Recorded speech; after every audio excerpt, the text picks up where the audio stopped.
Warning, this episode may contain cussing and swearing, so viewer discretion is advised. And let the episode continue on. There can be only one. I have come here to chew bubblegum and kick ass. I'm all out of bubblegum. Go ahead. Make my day. Cinema Royale. Hello and welcome to Cinema Royale After Dark. I'm your host, Mike Mixtape, and along with me are my fellow film aficionados. First up, we got James Sullivan, also known as Jaime-tude. Tonight's broadcast is brought to you by Rest in Peace, Richard Attenborough, Lauren Bacall, Robin Williams. God damn it, this year has been way too many celebrity deaths. Let's not forget our favorite Canadian, Matt Brunet, also known as Animat. Hi everybody, I just came back from a family party, so I'm in a really good mood today. Yay! At least somebody is. And also, today is not the day that I tell people to fuck themselves, except maybe death, because it's not just this year, it's this freaking month, man. I mean, holy Jesus Christ in a hat. I mean, there's so many people that died. And now Richard Attenborough is on the list, considering, just want to mention this one thing. For me, Richard Attenborough, I don't really remember him as much for John Hammond in Jurassic Park, believe it or not. I actually remember him more for either the narrator in Planet Earth, where he always sounds very sophisticated and very British, while also trying to explain the nature of things upon nature. Whether it be just the small plants or looking at some of the most amazing views you will ever find. And also, the one I'll remember the most is his role as Jacob in Joseph in the Amazing Technicolor Dreamcoat. Yes, the one with Donny Osmond. So yeah. I saw the advertisements for that. I never saw it, though. Oh my god. That was at one point a thing with my family. Oh my god, we used to always sing the songs. Let out a mighty roar. Da-da-da. Joseph, I seize you locked in jail. The things you have done are not avail. But enough about motherfucking Joseph. Let's talk about this motherfucker's podcast.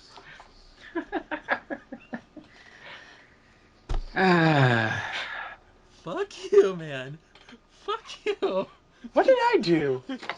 Just... I've been saying out of nowhere. Fucker. Speaking of Jurassic Park, a motherfucker was in it, known as Samuel L. Jackson. This is... Oh, right, he was. Yeah! I thought you were going to say speaking of motherfucker, but... No, that was a great connection, because Samuel L. Jackson was That's in Jurassic true. Park. I completely forgot about that. Which I'll mention later on in the podcast. Okay. So Samuel L. Jackson, he is a crazy motherfucker. He's a great actor, mind you. I love him. Mm-hmm. He's known to play these rebellious characters who are disliked or considered strange by others in the story, or often plays police officers or government officials. He often plays like very wise, intelligent characters with great vengeance for violence. Often, tough characters who swear a lot, and he often used the word motherfucker a lot.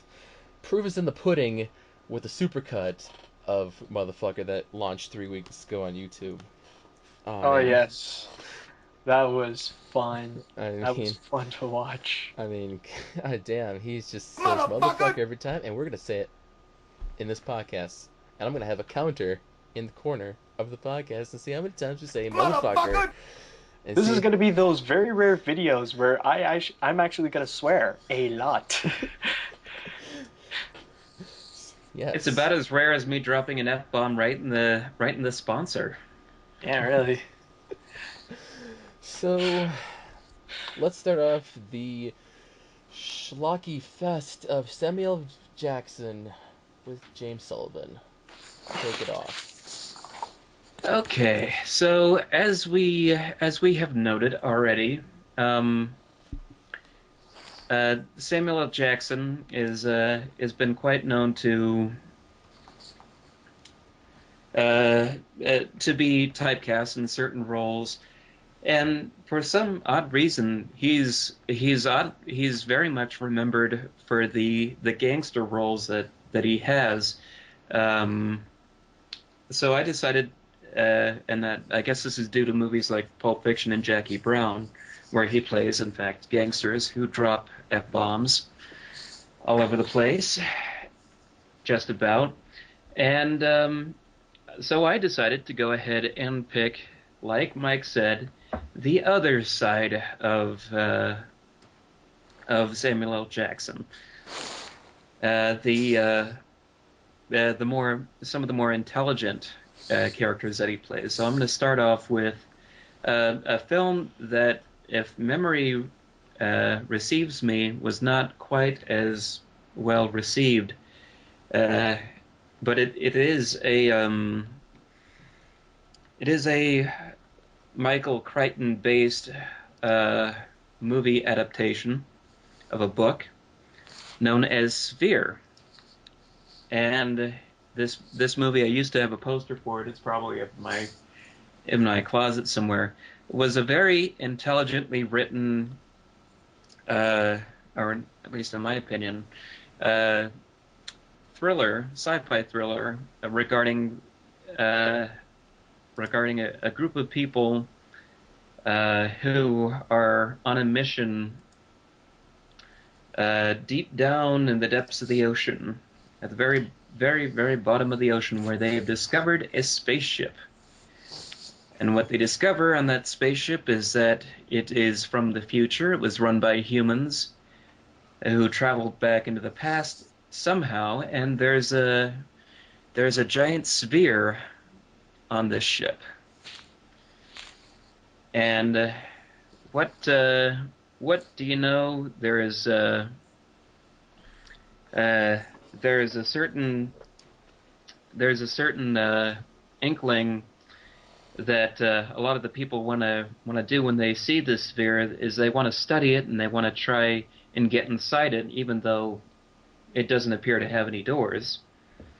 And so, who is the first? Who else is the first person to go into the sphere but our very own motherfucker, Samuel L. Jackson?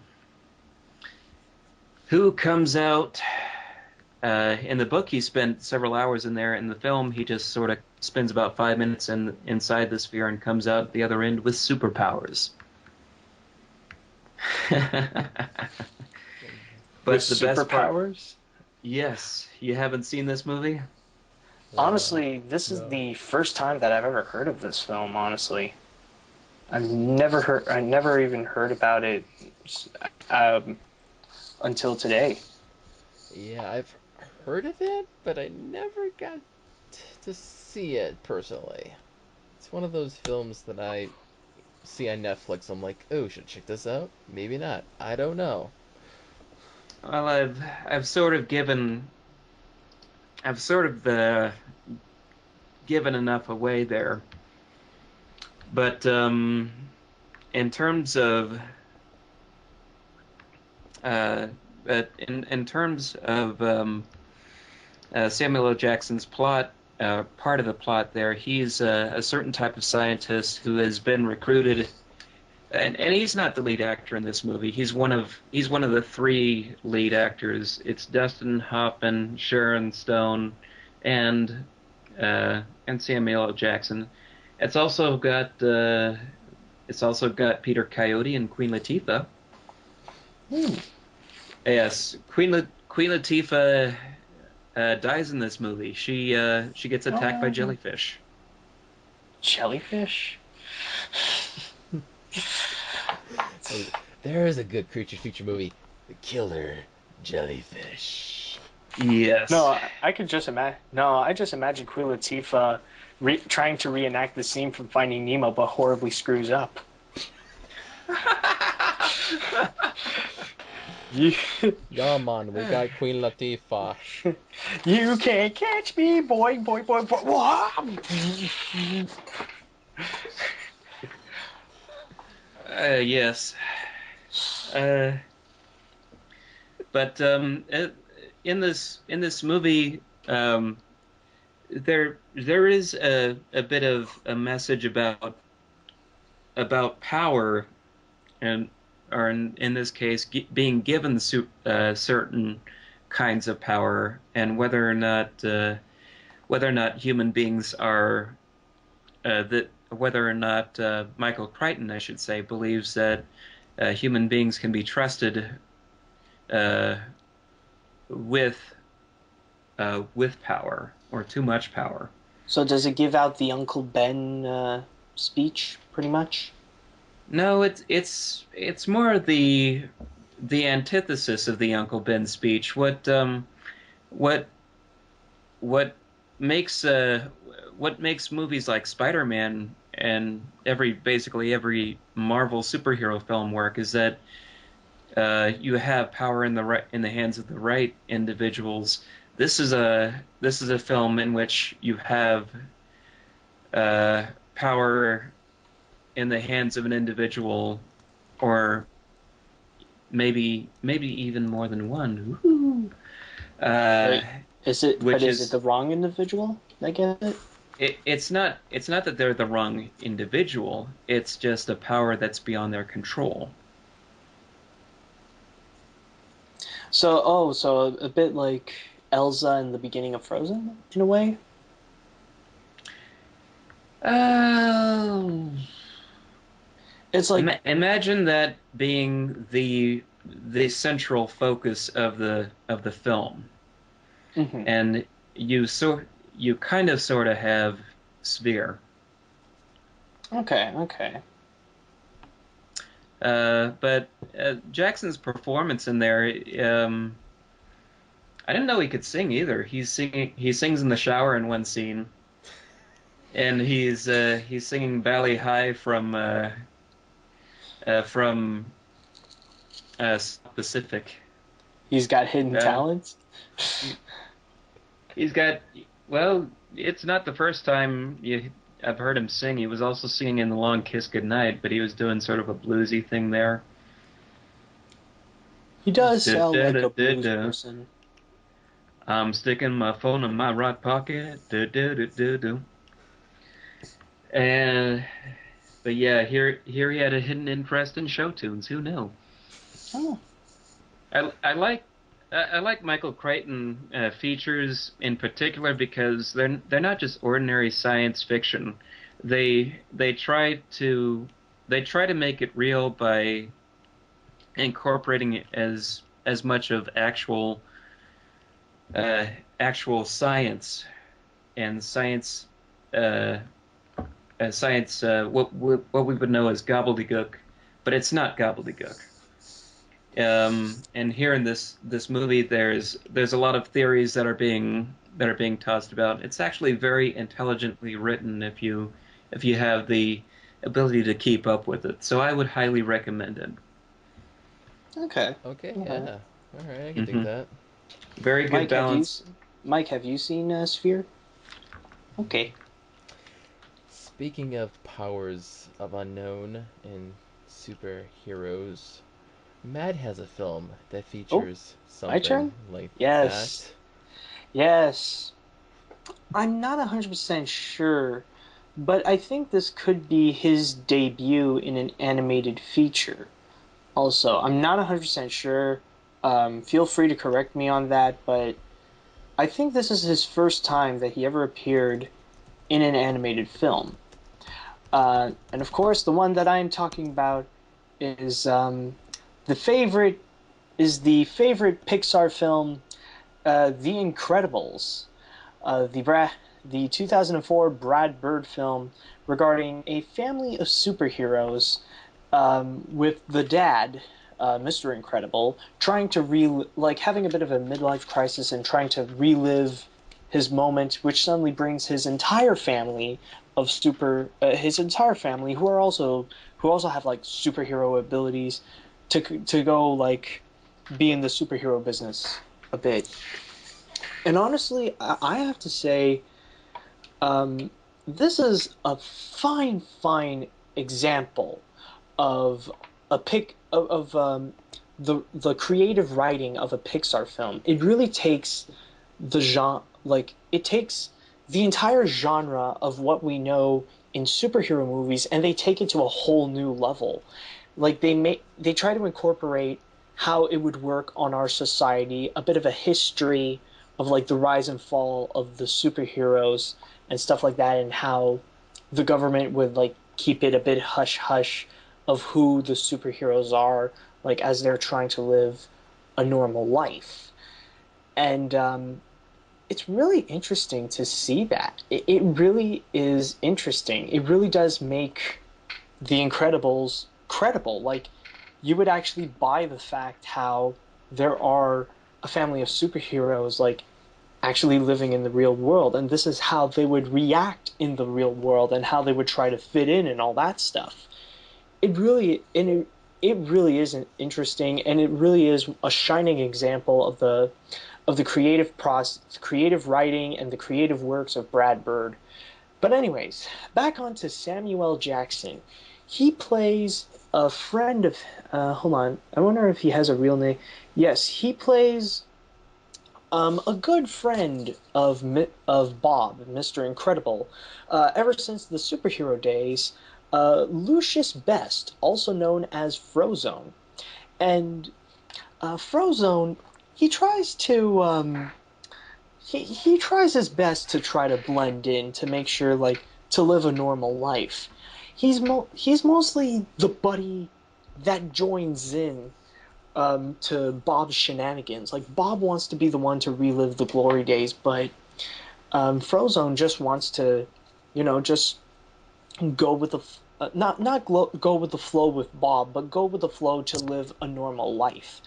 But it's still an option that he wants to be a superhero. Like he still has those ice abilities. He's not really afraid to use them with with between the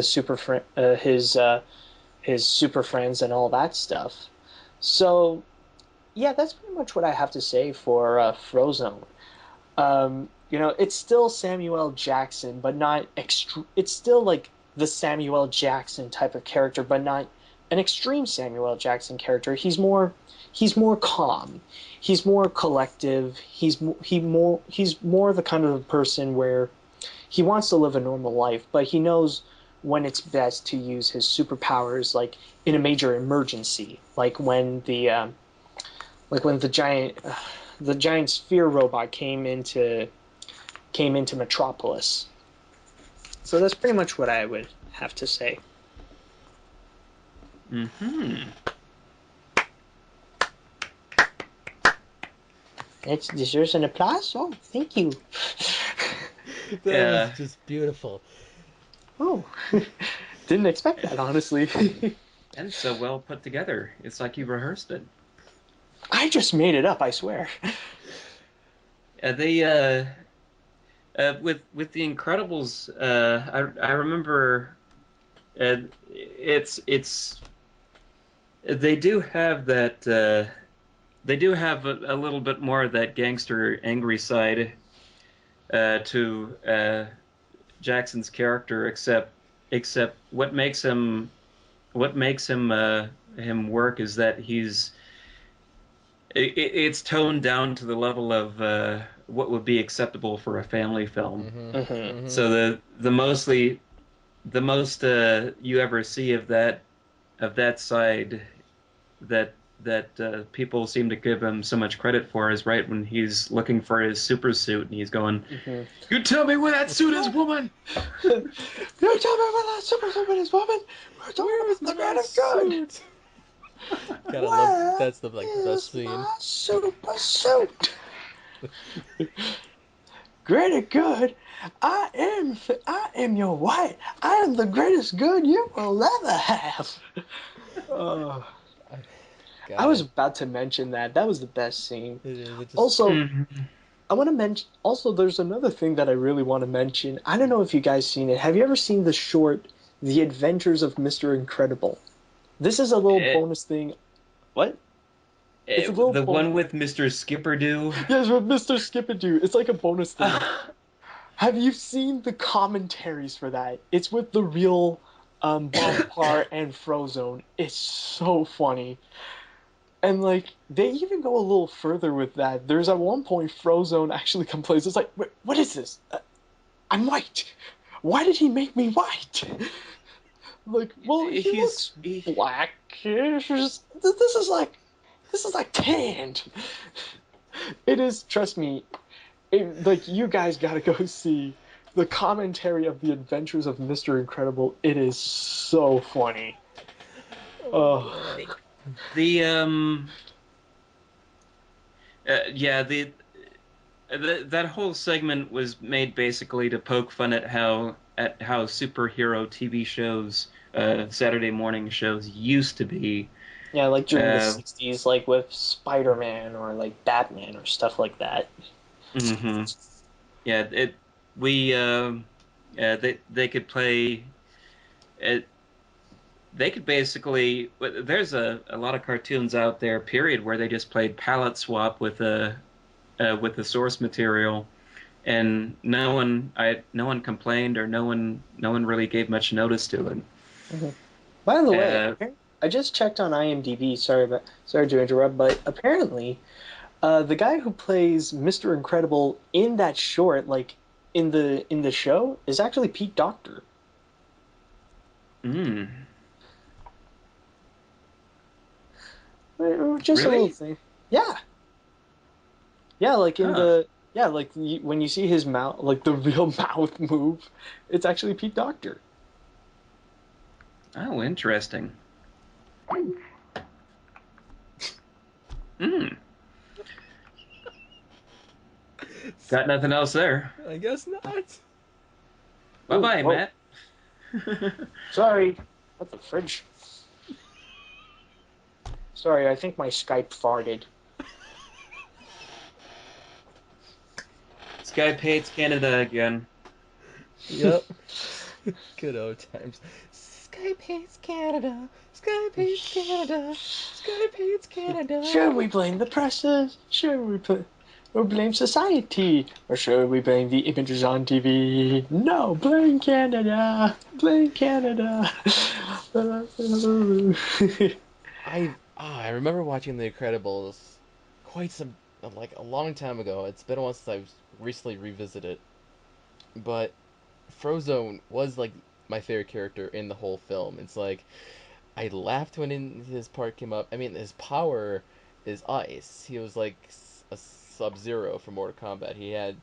That was like the coolest thing I thought because I was like, ice, ice. Mhm. Samuel L. Jackson, yeah, he does have a toned down, extreme nature because it's a kids' film. You don't want to have anything wildly crazy and You can't go motherfucker Motherfucker! on that. yeah, I can't go motherfucking Motherfucker! crazy on that. I'm sure they have to take like some retakes. It's like, you tell me what my motherfucker. Let's do another take. Oh yeah, I just could. Oh man, that would have been funny to hear those reels. Like, where is my motherfucker? Oh, retake. Where is my Where is my suit, woman? Okay, that's good. No, I can imagine it's like I can imagine it's like after the fifth take, like Brad Bird would be on the side. It's like, you know what? Screw it. Oops, sorry. Screw it. We'll just fix that on post. Um, but yeah, that The Cribbles is his first animated movie, but he has voiced animated TV shows in the past before in The Credibles. Really? Oh well. Yes. I just found Afro Samurai, The Boondocks. I just found happily ever after fairy tales for every child. Yeah, it's his first Rob television. with Yeah, Robinita Hood. yeah, that's a weird show. I don't even go on with that. Okay. Okay. But The yeah, Proud Family, 7 Days of Kwanzaa. yep, that too. So he had some voicing experience a little bit in television before getting on the Credibles. But the coup de grace of Samuel L. Jackson movies, his number one performance, his coolest character, his number one movie that everybody quotes is Pulp Fiction. Yep. I Pulp Fiction. expected you to go for that one. I'm a huge fan of Pulp Fiction. Well, we're talking about Samuel L. Jackson. We kind of have to. I We got to go at you least. We got to go with at least one Quentin Tarantino film here. yes. Yes, and Pulp Fiction is the Quentin Tarantino film with Samuel L. Jackson. Jackie Brown, nah, it's okay. Mm. But actually, in that film, he says motherfucker the most in that film compared to any other films. But Pulp Fiction has this with his quotes. It's like an internet meme. Everybody quotes it. Everybody uses it for their own thing. Um, Samuel L. Jackson plays Jules Winifred. God, he's like a gangster character. He's um like a He is a gangster character, not like a gangster character. I didn't say like. I mean, I meant to say he. It's really hard to. He. Yeah, it's not like gangster like, yo, what's up, motherfucker? Want a piece of me, yo? It's not that gangster. It's like he plays like a mob counterpart. He's like a lanky for a mob boss kind of character. In He. other words, he's a gangster. He's a gangster, but not gangster. He's not a gangster. He's a gangster. Yeah. Yes. So he and John Travolta uh, play side by side, and the chemistry there is just beautiful. I mean, the conversations they have are memorable. I mean, there's the one on the way to their job. They're talking in the car. They're talking about how John Travolta's character, Vincent Vega, went to Amsterdam, and he's talking about the hash bars and what they call quarter pounder cheeses in France, which And is then there's the Royale with cheese. Royale with cheese. Yeah, man, Royale with cheese. Royale with cheese. So that's one of the most popular ones I liked for the conversation. Then they get into they go to somebody's place to get some information out of, and that's where the most quotes come from. So there's a conversation where hamburgers. Mm-hmm. They call it a Big Mac. And it's funny because in Quentin Tarantino films, he doesn't use like brand names. He uses his own brand names. So instead of like Burger King, McDonald's, he's got a own little brand called Big Kahuna, which is a quite interesting term because nobody puts pineapple on their burgers. Mm-hmm.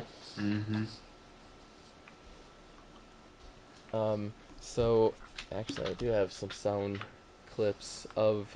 You might give me an idea for an upcoming dinner.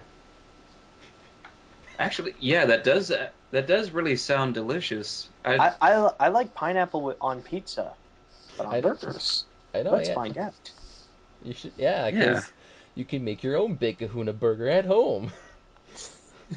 I'm sure there's a recipe online for sure.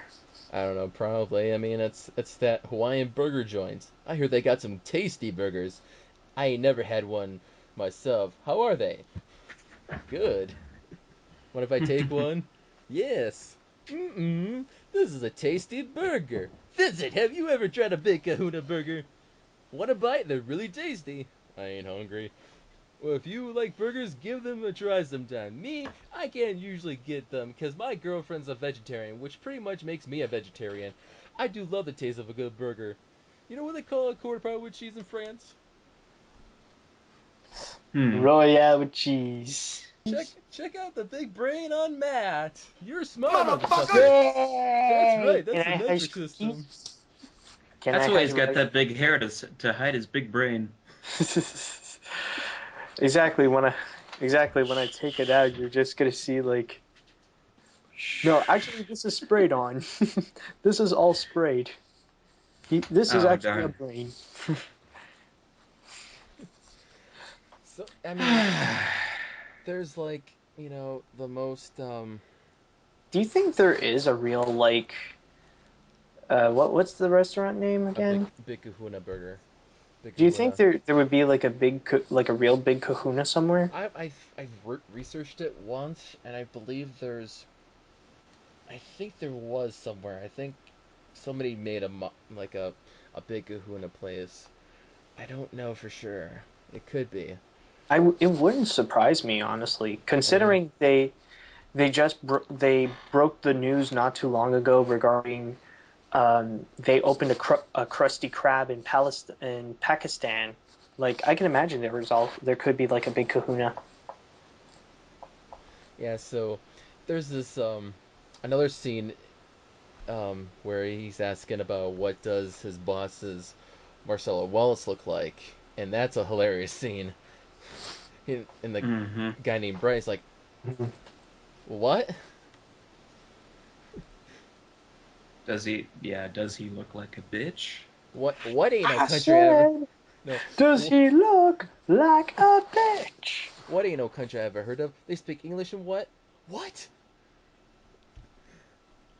Son of a Have you guys ever seen that there's a clip on YouTube called Pulp Disney where they dub over Yes. that scene with Oh Disney my God. character Yes. voices? they've done that No. they've done that with Yeah. pulp Muppets too. They did it with Muppet characters. No. I've watched several of those videos actually. The biggest highlight is not really like all the other characters, like I'll admit they're just meh. The only reason why people want to watch this is the amazing Donald Duck impression. Like you want to go in it to hear to hear Samuel L. Jackson's voice turn into Donald Duck. No, Yes. no The So shit. one it's the one I remember the most is actually in what was it? Full Metal Jacket. It's like the round. It's like when you meet all the when you meet all the privates, and the not the general, the drill sergeant is pretty much Donald Duck. It is so funny. English, motherfucker! Do you speak it? Well, yeah, that's what we've been doing this whole time. I don't know what's your mm-hmm. problem.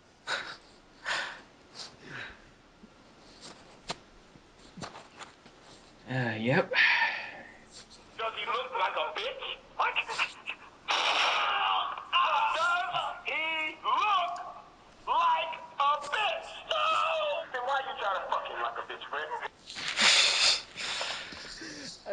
I mean that, that whole scene has a bunch of quotes and everybody's there's actually a meme. There was somebody who took a picture of Samuel L. Jackson's character and he's playing Guess Who. Yes. He's like, Yes. does he look like a bitch? um Uh. so this character Jules Winifred, he's this radical guy. He discovers himself throughout the film. I mean, towards the end of the film, he's like, you know what? I'm gonna stop with all the violence. I'm just gonna be like, I'm gonna walk the earth and travel and just go on with my life. He has this radical character development over the movie. There's actually a scene also on, is it the way there too, or is it the way back, where they're in the car and uh, John Travolta has a gun, talking to his friend in the back, which is um, God, what's his name? Marvin. Marvin, yes, motherfucking Motherfucker! Marvin. So they're talking, and he's got his gun like faced like this way, just talking normal, like, "Hey, how you doing, Marvin?" Bang! Head explodes. Oh Samuel, man, I just saw. What the hell? Oh man, I just shot Marvin in the face. Why the hell did you do that? oh man, I shot Sorry, Melvin. man. What? Why the fuck did you do that? Well, I didn't need to. It was an accident. Oh man, I've seen some crazy ass shit in my time, but this, chill out, man. I told you this was an accident, but you probably went over a bump or something. Hey, look, I did not hit no motherfucking Motherfucker! bump. Hey, look, man, I didn't mean to shoot the son of a bitch. The gun went off. I didn't know why. Well, look at this fucking mess, man. We're in a city street in broad daylight here. I don't believe it, man. Well, believe it now, motherfucker. We got to get this car off the road. You know, the cops tend to know this shit. You're driving a car drenched in fucking blood. You know, one interesting thing I want to note is that the guy who played Marvin is actually Phil Lamar, who is known to be a very comedian. prolific voice. Not only a comedian, but a very prolific voice actor. Yes. Known for playing Samurai Jack and even in some episodes of Futurama. If I can wait, if I can find where's Futurama? Wait a minute, no, hold on. Crap! If I could find wherefore art thou, Futurama? Wherefore out thou? Oh, Oh, he was also in Futurama. Invader Zim. He also does like video game voices, including like Metal Gear Solid and Mortal Kombat. Oh, he was in Buzz Lightyear of Star Command. Yeah, you learn some things about actors who played in one movie and they did something else in another movie or a TV show. It's really interesting considering that it's not every day that you see like these voice actors do like very prolific voice actors appear in big movies such as Pulp Fiction. Yeah, well, yeah, and it's probably Phil Lamar's early career too, and it was like probably I don't know, but Pulp Fiction is like absolutely my favorite Quentin Tarantino film, and Jules Winifred, Samuel L. Jackson's character is like one of the best. I mean, he even recites like a biblical quote to kill off his people. I mean, he's got it's like it's Hmm. it blows my mind. I just found two more roles that Phil Lamar did. He was in Avatar: The Last Airbender and The Adventures of Jimmy Neutron. Both shows that I really loved. Well, I watched Jimmy Neutron before when I was a kid, and also, well, recently I've watched Avatar and it's so awesome. But in Jimmy Neutron, he was Bulby, and I find that so hilarious because like he's this really stupid, like dumb-headed, cross-eyed foreigner. Yes, Bobby really like, yes, Bobby fancy good. So imagine that freaking Bulby is actually Marvin from Pulp Fiction. I just want to mention lastly about Pulp Fiction. There's a scene at the end, and mind you, this film is non-linear, so it's not in order. It's like it tells the story of individual characters, and it's like all mashed around. So you'll see Jules Winifred and Vincent Vega at the beginning, but you know they don't see it. You see them bits and pieces during the end. So towards the end, actually, the beginning has these two characters, Pumpkin and Honey Bunny, who are at this diner, and they wanted to rob the place. They were talking about robbing banks, and let's just rob this place. We had good money before. And at the end, they show that Jules Winifred and Vincent Vega are at this diner too, and these Honey Bunny and Pumpkin end up stealing Jules Winifred's wallet. And the funny thing about his wallet, it says "bad motherfucker" on it. And yeah, you can actually buy the wallet that says "bad motherfucker" exclusively online. So if you Oh, want, like they mass produce it? yeah, they mass produced it. Somebody actually mass produced it, and actually Quentin Tarantino gave Samuel L. Jackson the wallet because he is a bad motherfucker, which is actually a quote or a lyric from Shaft, who eventually Samuel L. Jackson plays Shaft later on in his career. Mm-hmm. Neo Shaft. Neo Shaft. Yeah, Shaft Jr. we had this discussion before. It was Mm-hmm. Shaft's nephew. Don't understand why. Why? Why the nephew? It's like James Bond Jr., but no, it's not son of James Bond, it's the nephew. What the? Mm-hmm. Anyways, moving on. James, you're up to bat. What do you got? Well, since you mentioned the bad motherfucker wallet, I'll segue this onto another character that Samuel L. Jackson played, who, uh, if anything, by his pure existence, proves the dual-sidedness of of Jackson's range as an actor. Um, he also played Mace Windu in the Star Wars prequel trilogy, Phantom Menace, Attack of the Clones, and Revenge of the Sith. Revenge of the Wait. Sith. Yes. Playing a somewhat older and wiser Jedi, a member of the Jedi Council, and this this character is very soft spoken. He's very soft tempered, and he's an all around well acted character. Uh, this shows a little bit more of a kinder and, dare I say it, less quotable uh, version of Samuel L. Jackson. But here's the interesting thing: some people may or may not know about this character. The reason why I say this represents the dual-sidedness is because he does have a few light connections to his previous roles. You mentioned the wallet before. Uh, Apparently, there's a bit of trivia in which, with Mace Windu's lightsaber, if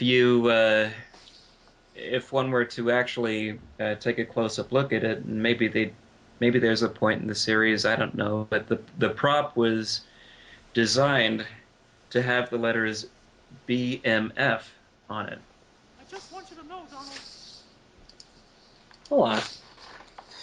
It is true, yeah. It's very good trivia actually of the films. Okay. Mm-hmm. I gotta see this. Yeah, it is. Yeah. It's actually pretty cool. Yeah. Jackson had Is it wait it. on his lightsaber or? It's on his lightsaber. It says BMF. And Oh, I think I see it. I think I see it. But And I think that's also in part due to how Jackson had a certain amount of influence on that character and how he was going to be portrayed. Um, he he asked for a purple lightsaber. He got it because he's Samuel L. Jackson. mm-hmm. And when he he found out when he figured out that he was going to die in the third film. Oh, spoiler alert! In case the world didn't know, he wanted to make sure that he went out in a blaze of glory and not like, quote, some punk. So there was an actual, yeah, that was an actual conversation between himself and Lucas. So, if you look deeper into that particular role, that's what you're going to find. Mm-hmm. But here's some other trivia that so you know how Samuel L. Jackson got the role?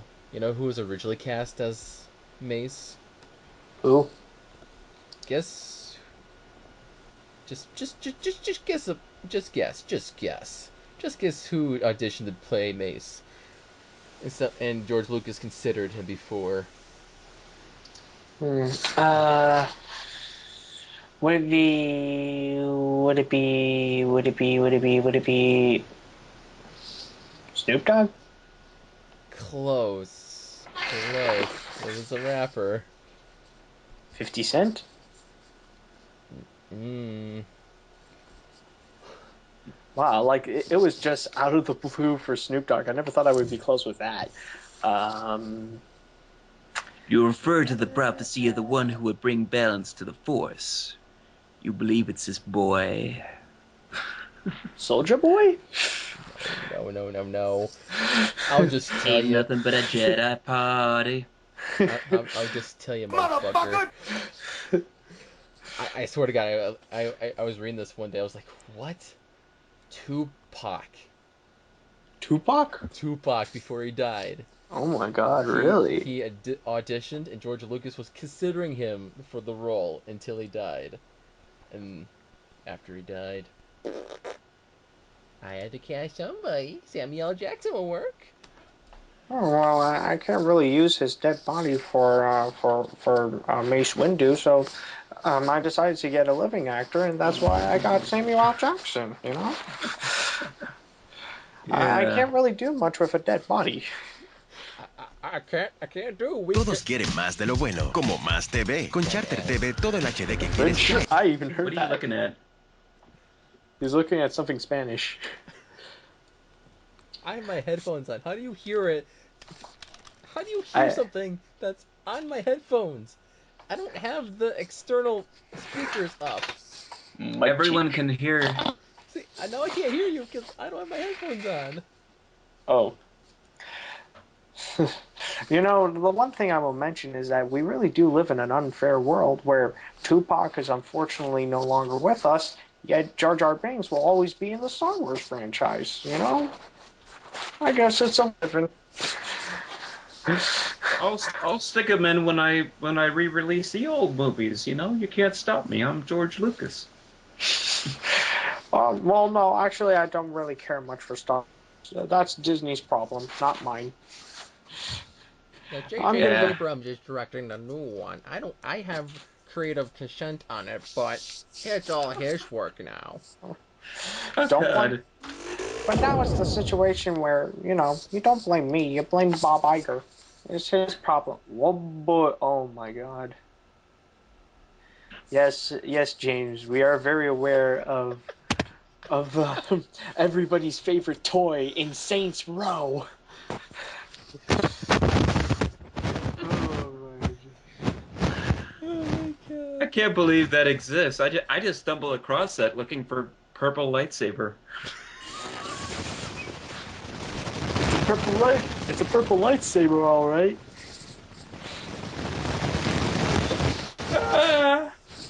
And it goes way in. Too much information. Oh God. No, but the one thing I would say That really about does me. bad motherfucker right there, because it will fuck mothers. Whoa. It'll really go in a mother. It'll really fuck a motherfucker.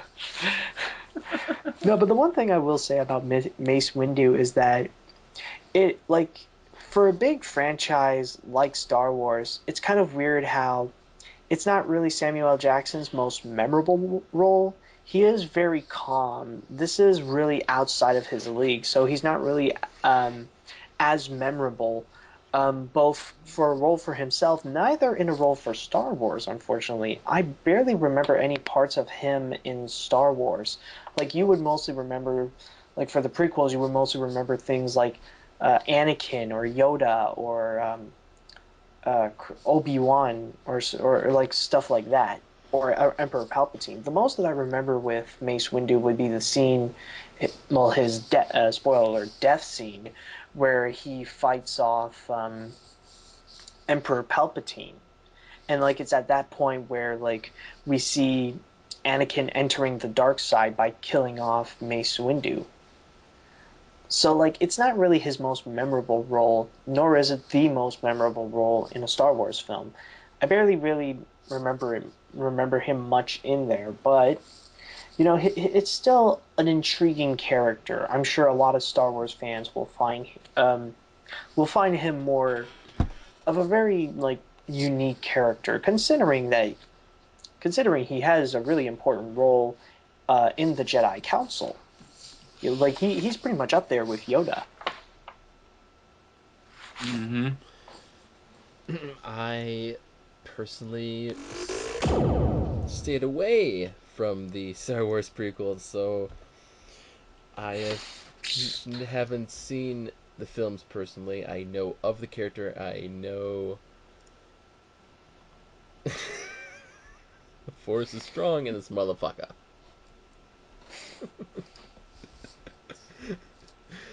You can use that for a thumbnail for this episode if you want. Well, I'm intrigued. I might use that. I might. It depends if I find a better picture. Yeah, Yeah, we'll so see. we'll see. We'll see what I find. But yeah, I'm never seen the prequel films because I heard they were bad. Oh, you can't just make your judgment on that. Oh, Mike, what makes you think that? I'm forgiving of that character. Honestly, I mean, I don't particularly like him, but I don't hate him either. He's just sort of there as far as I'm concerned. So you want to know what the L in Samuel L. Jackson means? Yeah, I think it's Lauren. Lauren? This is actually an actual quote by Oh, him. Leroy This is actually Leroy. this is actually a quote by him. So he said, "Want to know what the L in Samuel L. Jackson means? None of your fucking business." Mm-hmm. I can imagine that in his Samuel L. Jackson ways. It's like, want to know what the L stands for in Samuel L. Jackson? None of your fucking business. Okay. So Okay. is it my turn again? Right, you are, Matt. What do you got? Well, for me, now I actually have a Samuel L. Jackson role that would probably be the quintessential Samuel L. Jackson role, much more than his performance in Pulp Fiction. There we go. I just had a brain fart. It's the like this is pretty much Samuel L. Jackson at his most Samuel L. Jackson. Can I continue even when James left, or I think you can, unless you want to wait. where the fridge did he go? Just like me on my bathroom breaks. What? What the? Oh, Oh, what the? he's got snakes in a plane. Snakes on a plane. Yes, that's what I was about to say. Snakes on a plane. You're welcome. Thanks. I mean, what can I say about it? Sorry, it's like okay. Okay, so what can I say about Snakes on a Plane? This is pretty much Snakes on a Plane. I feel like this is the precursor to all the crazy creature movies of today, like all the shark movies and stuff, like Sharknado, or Sharktopus, or any of those kinds of films. Oh my God, why do you have those posters, James? When What's with this the? movie was sorry to usurp you for a moment there, but I did want to show off a little bit of bling. When this movie was out, they were handing these out for free at my college as a Oh, promotion. okay. Wow. Okay, Mm-hmm. I was wondering. It's like, what? No, no, no. I was just like, why do you have these? What's with on the plane posters? It's not the fact that you interrupted me. I don't really care that much. It's just like, why do you have those?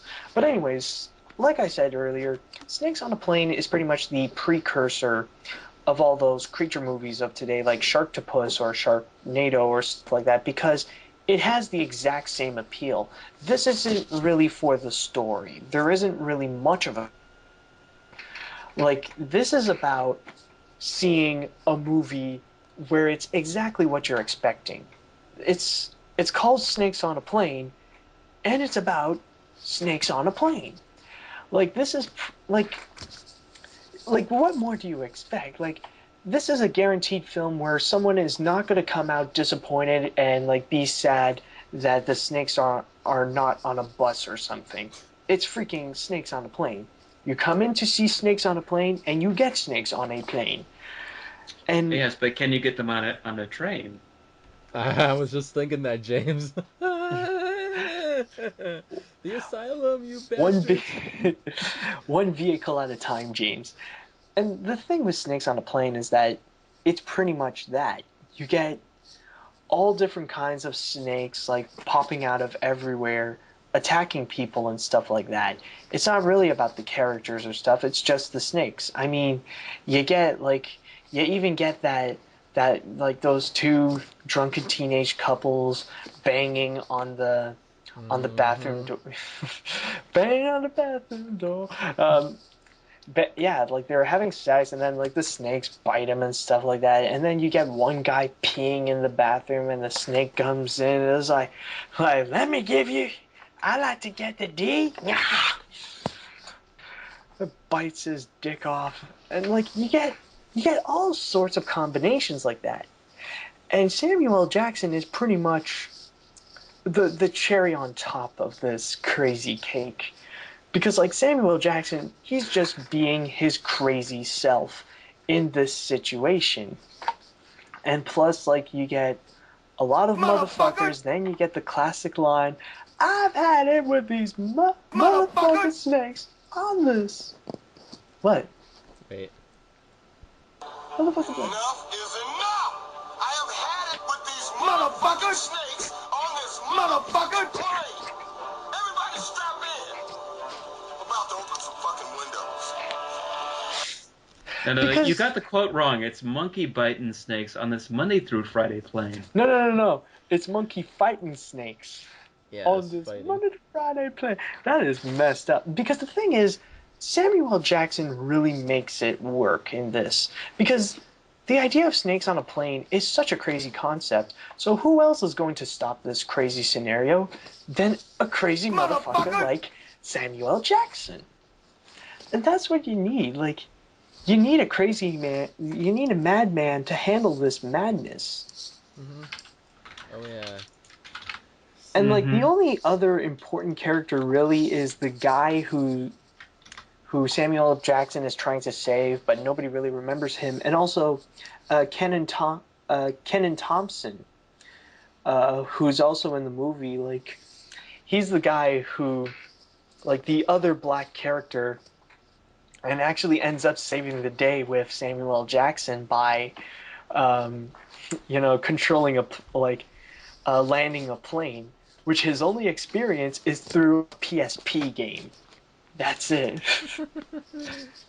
And it's crazy, but it works. It really does work. This, like I said, this is pretty much the precursor to all those crazy asylum movies, like to those creature features where you come in expecting like what the title says, and you get that. The only difference is that these snakes actually look pretty good, unlike any of the sharks in the freaking asylum films. Yeah. Where they look like they came out of Video Brinquedo or Sony Pictures Animation or something like that. Yeah, because it's a grade film. It's not like a B schlock film. It's got some professionals on the film working on it. It's not. They might have used props, like real snakes, or they might have even had CGI snakes, which looks pretty damn good for its time in 2006. You know what's crazy is that I think the best way to describe it is that it's an A-list movie with a B-list script. Yes. That's took the words right out of my mouth. Yes. Yeah, you don't get that often in Hollywood. You don't have an A-list movie with a B-movie script because all B movies are B movies. I would love to have a professional quality when it comes to B-movie scripts. I mean, I Yeah, don't because know. it's rare. It's rare that like when Hollywood makes a film like this. Sometimes like technically you could count like Michael Bay movies like Transformers or something like that to be like the modern day equivalent, but not really. Like they're trying to make stuff out of it, but it just doesn't work. Plus the fact that they're long as hell. But Snakes on the Plane, it's simple. It's snakes on a plane. Mm-hmm. Like Yeah, that. the title says it all. Yeah, pretty Exactly. much. It's like, They might as well have stuck in the Sharknado tagline that just says "Nuff said." Yeah, pretty much. yeah, just like take like Nuff said. It's snakes on a plane. It's a snake. Yeah, because it's like it's very rare that you get those movies where the title says it all. You Yeah, know? yeah, exactly. It's like you walk in a movie. It's like, what's this about? This is simple. It's snakes on a motherfucking plane, Mm-hmm. Mm-hmm. and it's so simple. It's simplistic, pretty much. It's just Simplistic, but it works. that's what I mean. It works beautifully. It's just one of those rare moments that it just works so Mm-hmm. beautifully. Like you can't like it's also a film that you can't really watch it as a movie. Like you can't look at it in an artistic manner or stuff like that. You just watch it for the fun of it. You just want to Oh see yeah. Samuel L. Jackson shooting off snakes, going motherfucker, on with snakes on a plane. The funny thing about the line that we mentioned earlier, I believe that was a line that they actually stuck in during a reshoot because the motherfucking snakes on this motherfucking plane. Because when this movie was being hyped up before it was even being released, uh, that was uh, that was actually a meme that started going around online. And so when they reshot it, they said, okay, if this is what these people want from this movie, let's go ahead and give it to them. Mm-hmm. I think that's how it went. In Yeah, what well, wait? yeah, considering this is a movie where people want what they get just from like a simple thing like the title alone. Of course, giving like you gotta give them motherfucking snakes on a motherfucking plane if they demand it, you know? If they love Yeah. that line. In March of 2006, New Line Cinema, due to the massive fan interest on the internet, allowed for a 5-day reshoot to film new scenes to take the movie from a PG-13 to a rated R film. Originally, the film wrapped principal photography in September 2005. Among these additions is the Samuel L. Jackson character line, "I've had it with these motherfucking snakes on this motherfucking plane," a line that originated in a internet parody of the movie. There you go. Hmm. So that trivia is true. So, yeah, this poster right here, it's I find this to be an amusing bit of advertisement because uh, if you can get a good look at the artwork here, it's basically poking fun at those help manuals, Mm-hmm. on an airplane in case Hmm. of emergency, do this, do that. Only it's stuff like removable seat cushion can double as a snake deterrent device. Please proceed cautiously when stepping over dead bodies. Fire extinguishers located at exits can also ward off aggressive snakes. That sort of thing. I thought this was I thought this was a clever way to sort of advertise the idea of the film when they decided to go full parody with it.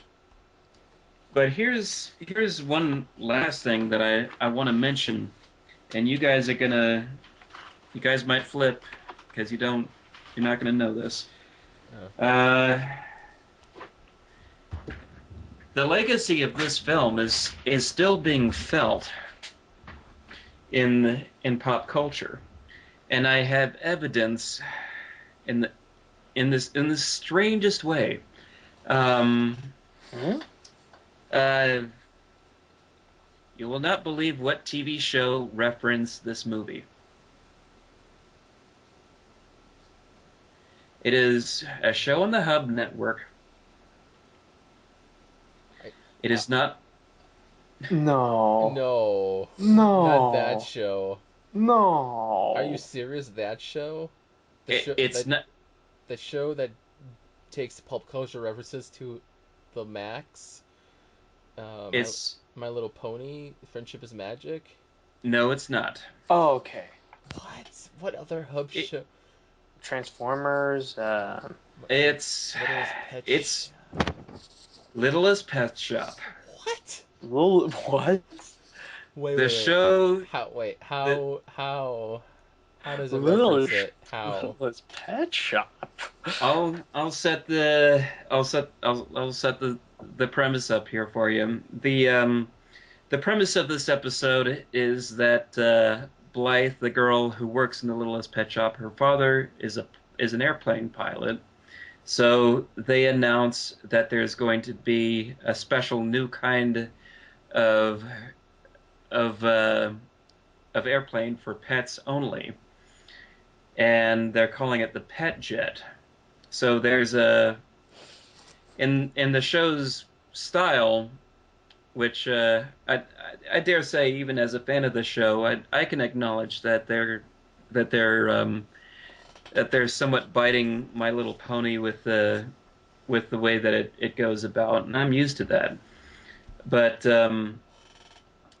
during this one particular musical number where they fantasize about having their own pet jet, uh, there's a line in there in which one of the characters, Sunil, who is a mongoose, asks a waitress character if there are any snakes on this plane.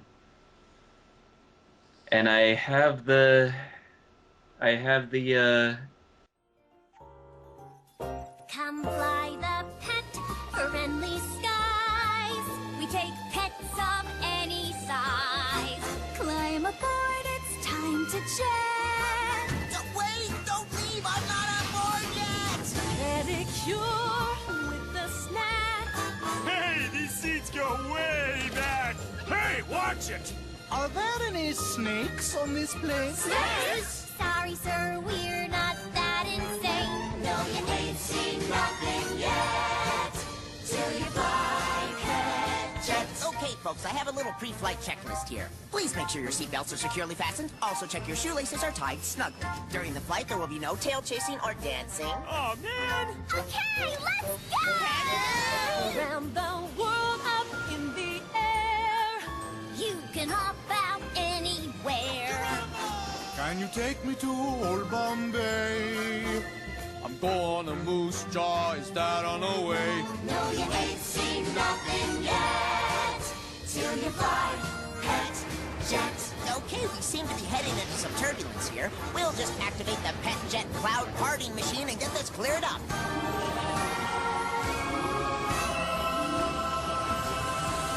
No, you ain't seen nothing yet. Till you fly. Till you fly. Till you fly. Till you fly. Till you fly pet jet.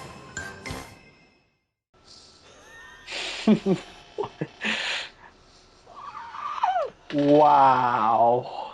but we all know what moment they were referencing Wow. here, and they had the balls to do that in a TV show that's geared towards kids 7 and under. Okay, well, number one, James, I did not know you're a fan of Littlest Pet Shop. Number two, holy crap. Wow, wow, this is a new age of TV that I never knew. Honestly, holy Yeah. crap. So I guess it's kind of like how they used to do Martin Scorsese references in Animaniacs. Oh, yeah, No. yeah. yeah, but they're known for their Yeah, they're known, they're like Animaniacs and all that stuff. They're known for their their thing. Yeah, They're like it's not style like of it's humor. yeah, it's not like it's a little kid show that it has these references in it. Hmm. It's not every day Are that you you see sure? like show. I don't know. It's not every day that you see a TV show like animated TV series making pop culture references. That's not like prime time like Family Guy or The Simpsons. You know? Mm-hmm. Mm-hmm.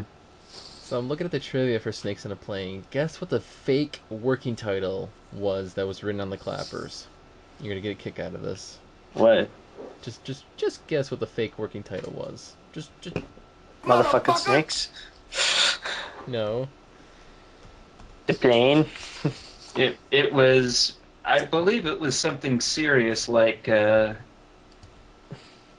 flight flight number whatever. I think it probably was at one point, or was it a different movie? I don't know. I think that, but this I swear to God, it was Anaconda 3. Oh, It's supposed to be an Anaconda sequel? What? I know, right? I was looking at him like, wait, fake working title, Anaconda 3. We're not, we're filming Anaconda 3 here. Nothing to see here.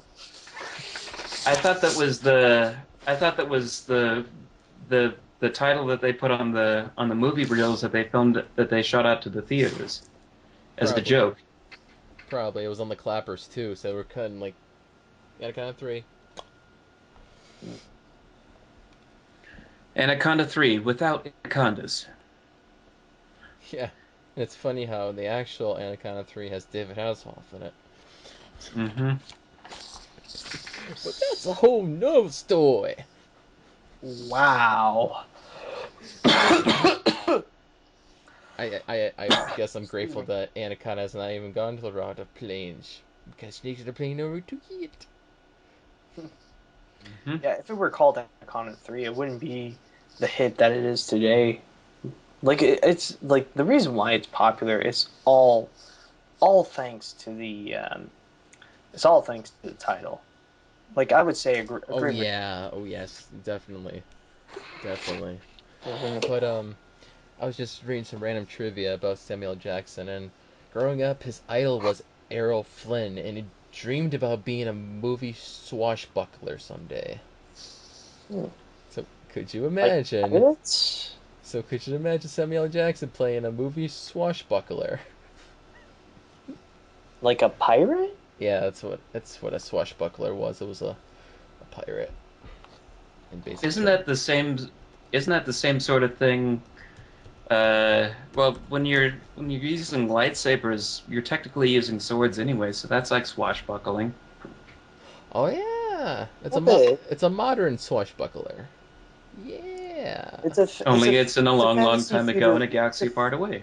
it's a fantasy futuristic Yeah, but I just swashbuckling. I just thought that was pretty nifty, and I was trying to imagine what that would be like for him. Like, I'm gonna play a motherfucking swashbuckler, man. You know, they are trying to make Pirates in the Caribbean 5. They might be still looking for people.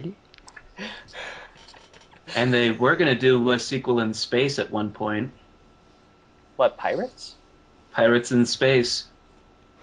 Like Pirates of the Caribbean Pirates of the Caribbean. in space. Mm-hmm. Space pirates. Space pirates. This is merciless. Merciless. Did the franchise suddenly go insane? Like I know they already went crazy with that World's End when they suddenly thought it was Super Mario Sunshine, but what?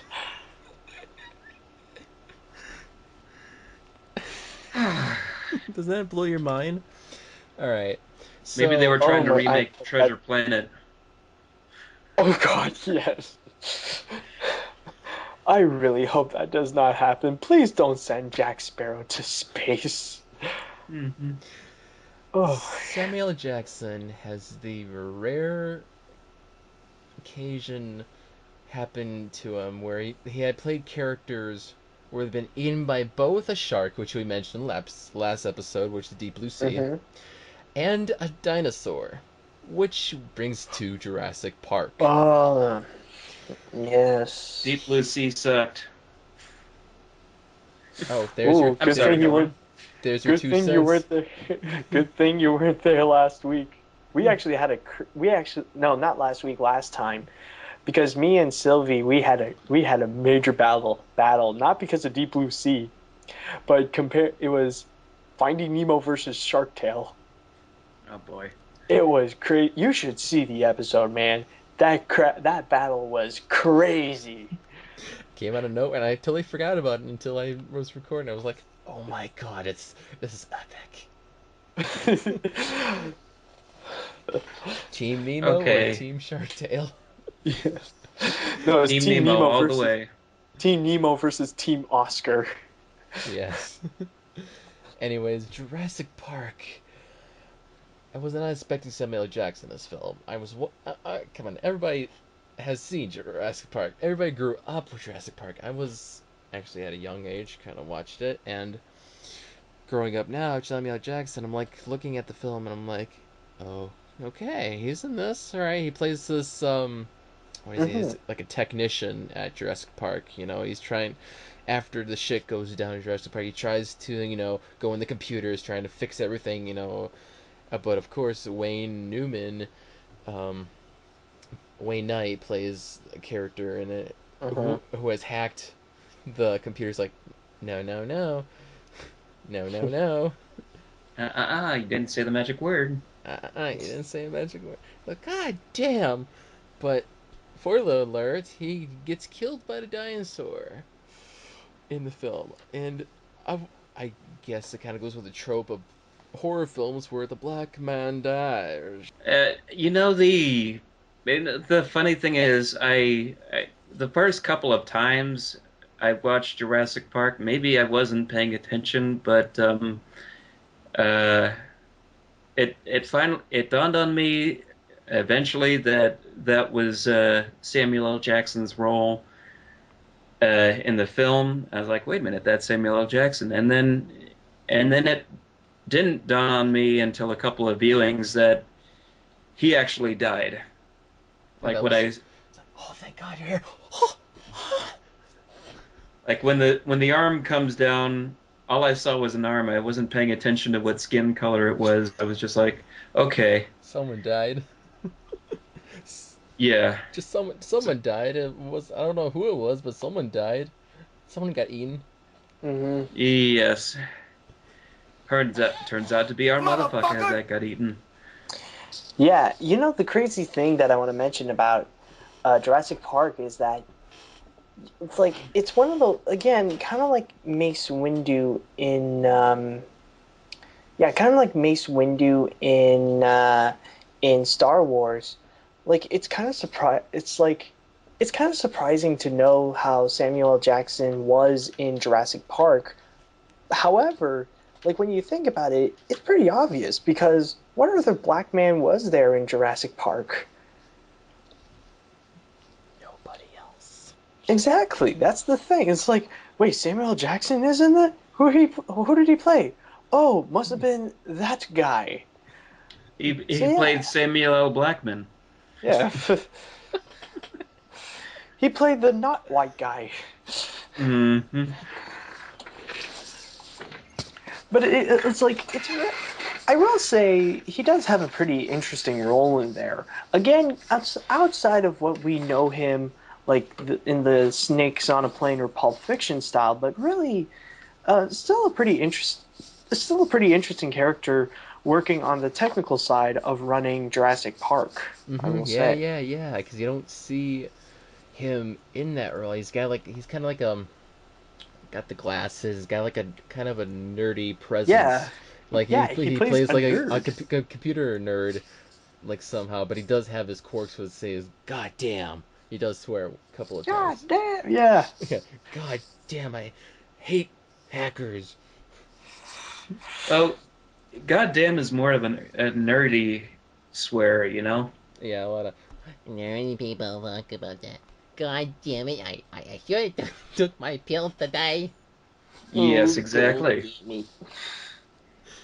Oh, God damn it, I will. You know what? I swore. You know what? I think I said a swear. I am now Samuel Jackson. I've had it with these motherfucking snakes on this motherfucking plane. And you know what? That makes me mad. Droopy, the new Samuel Jackson. Mm-hmm. Motherfucker! I can't even do the I whole thing. completely forgot. You can do Donald. Oh my god. Motherfucker! Can you do that quote in Pulp Fiction? My name is the Lord. You gotta do it, dude. Wait, I gotta find the actual quote, so I might screw it up. Two Take your things. chance. Two things I didn't mention about Pulp Fiction. One, that whole biblical quote scene was actually word for word taken from a 1970s blaxploitation film. Doesn't surprise me. There was an opening scroll with used with those lines in it. Two, it's actually technically incorrect. It's two different Bible verses spliced together. Yeah, that's another cool trivia you must know. Where the F am I? Let me find the quote. Hold on, let me find the quote.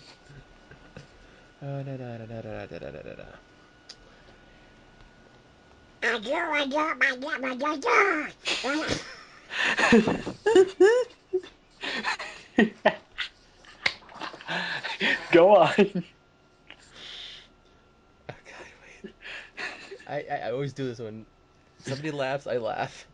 Okay. Fuck. Okay. I see. I can't. Wait.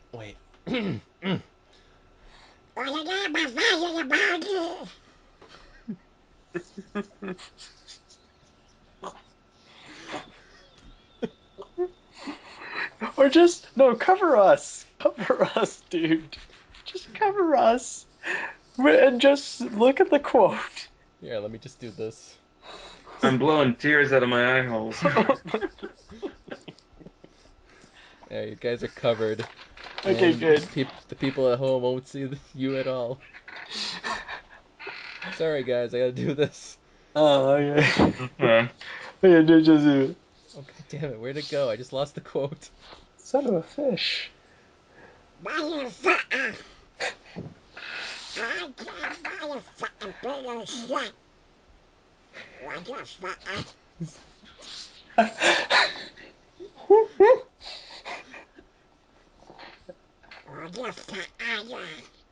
the hell is it? I just lost it. Hold on, let me get you a link. I just had the goddamn thing. Oh my god. Oh, wait, I think I know where it is. I just have to scroll up more. Oh, hold on. Now do us a favor and start quoting Tim Robbins and Howard the Duck.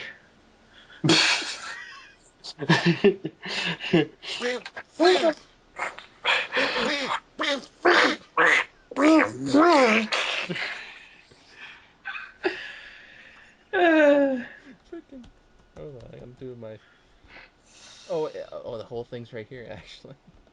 Oh, there you go. Oh yeah, it is right here. It's the. I'm such an idiot. What?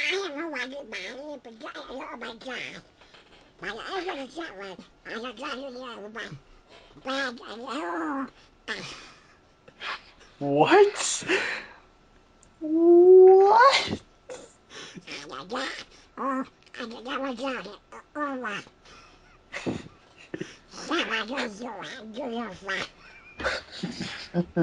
Does anybody know what this duck is saying?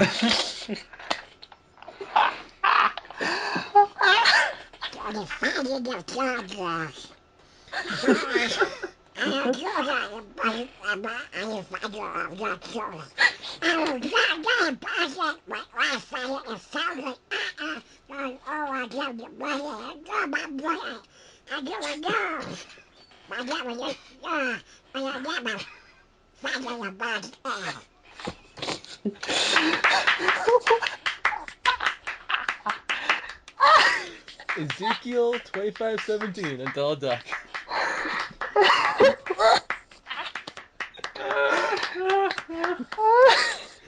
Oh, I'm so red in the face. Oh, I can't do it for that long. You're not even this red. Trust me, you're not this red. Alright. If you want me to say anything in Donald Duck in future episodes, comment below or tell me. I will do it in the episode. Oh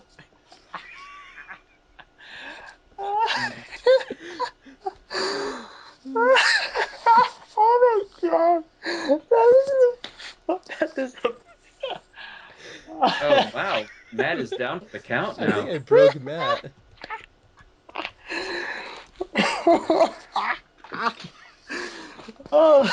Do me a favor. In Donald Duck now, say liquid ass. Just do it. Liquid ass? Wait, I gotta cover you guys up again. Alright, let me look away and not... I got the side view here, okay.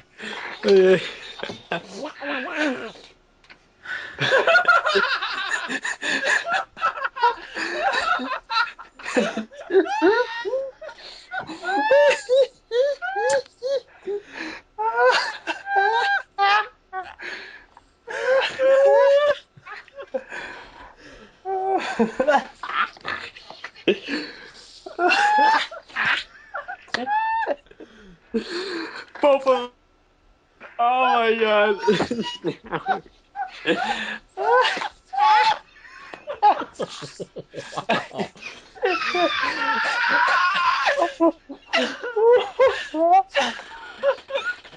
Oh my god, now it hurts. Oh my god, it hurts. I think I broke James too.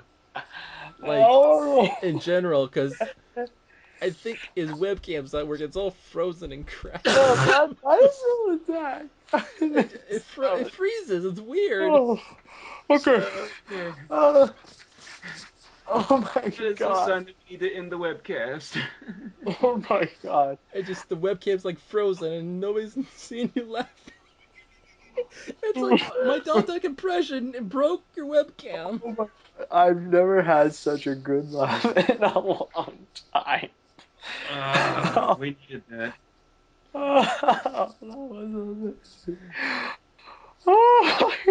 Oh, thank you for that, Mike. Thank you so much. Good thing. Here's a good thing to know that in the future he's gonna play the president in a film. President Samuel L. Jackson, coming out next year. The big game, or a big game. My god. So imagine President Samuel L. Jackson.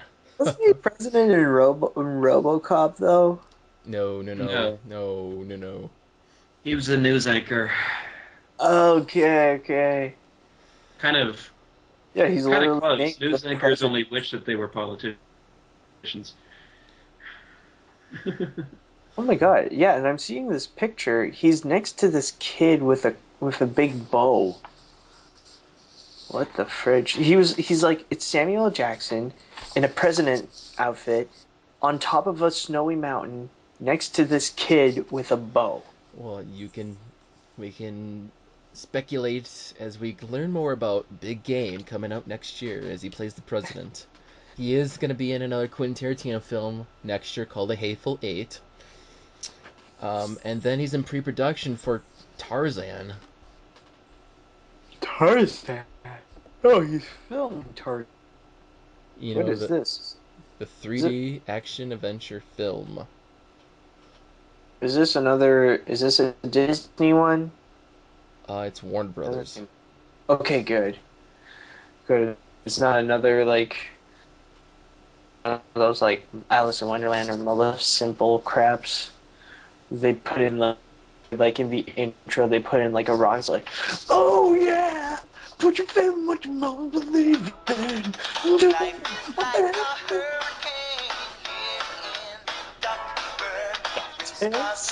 Whoa.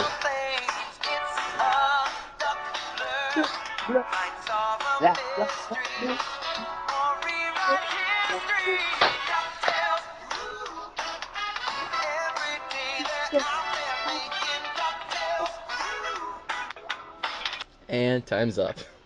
Ah, okay. This is I was about to ask if we have more time, but no, I think it's a perfect way to end off. yes. I rounded it off. I talked about future roles, and let's get into our fan favorite. Actually, I don't know if it's a fan favorite or not, but it's Cinema Password, where my co-host here guess what the next episode will be, and I Both of us? both of you, because I didn't tell any of you besides Sylvie, who was away this week. So you guys don't know it. I'm surprised I have not even told you guys. Usually I'd be like, hey, you want to spoil it in the next episode? So, okay. I was trying to prep this up all day, trying to figure out clues and trying to confuse you guys, because I don't want to do the obvious clues like last time. Mm-hmm.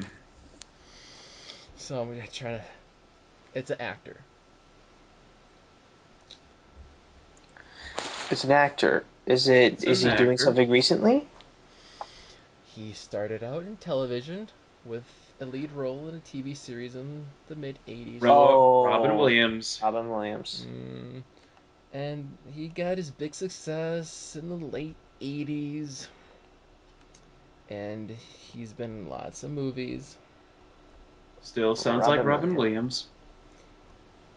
The only connection between this actor and Samuel L. Jackson is that he has appeared with him in 4 films.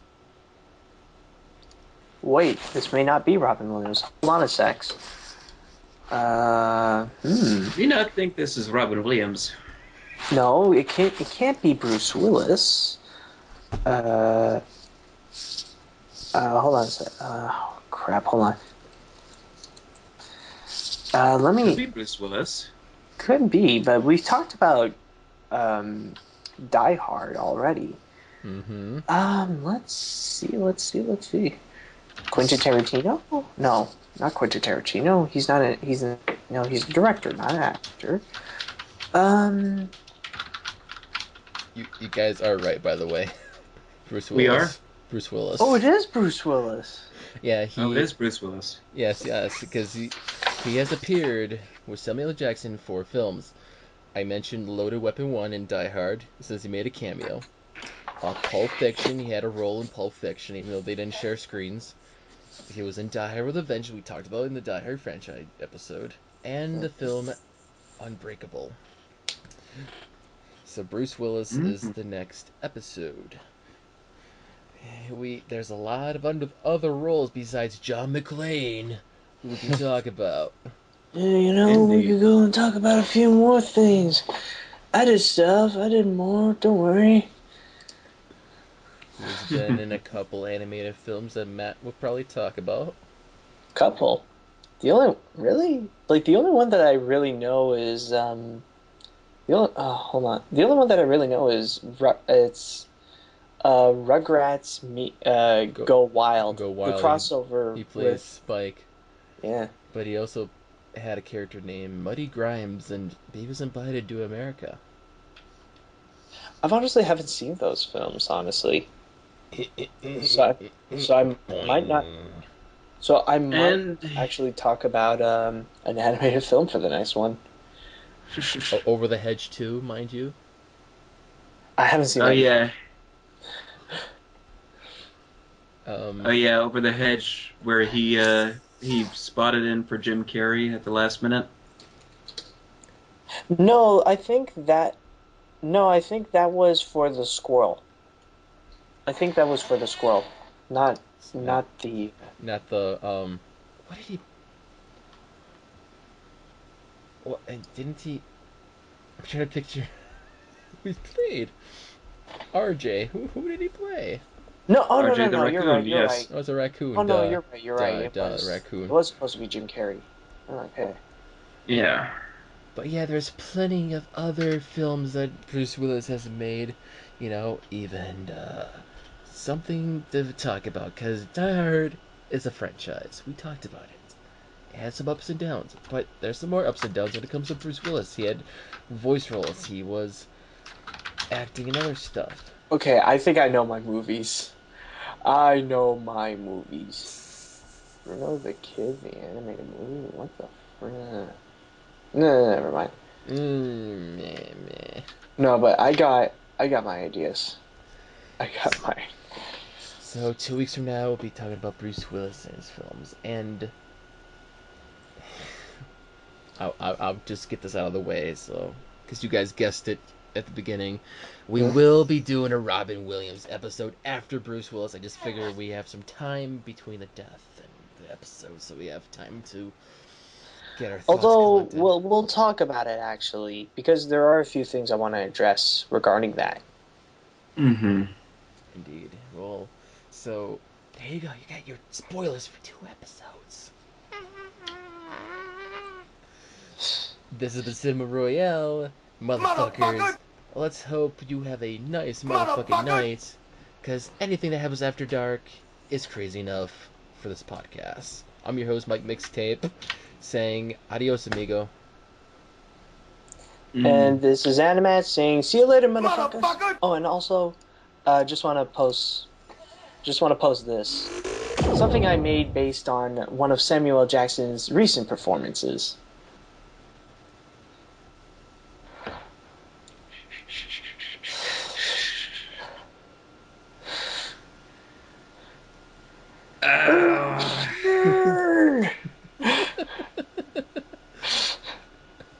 Derpy This snail.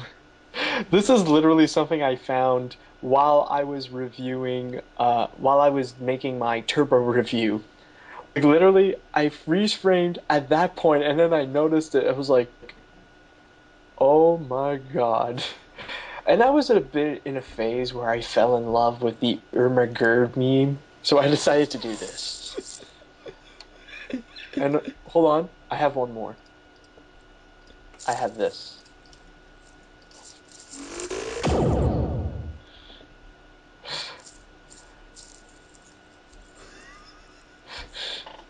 Dirt Nerders first!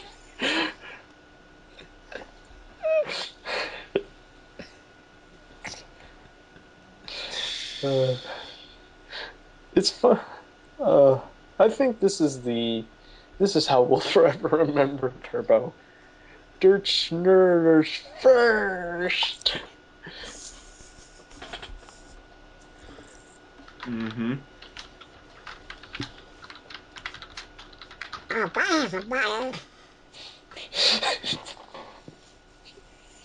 See you later, dudes. Hey, kids.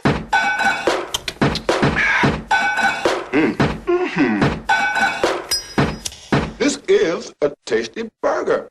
Burger.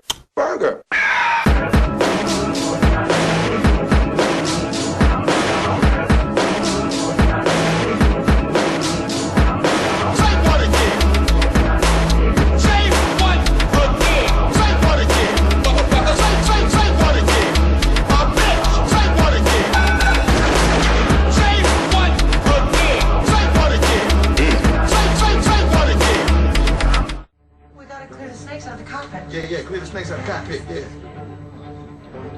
Enough is enough! I have had it with these monkey fighting snakes on this Monday to Friday plane! Everybody strap in! I'm about to open some freaking windows.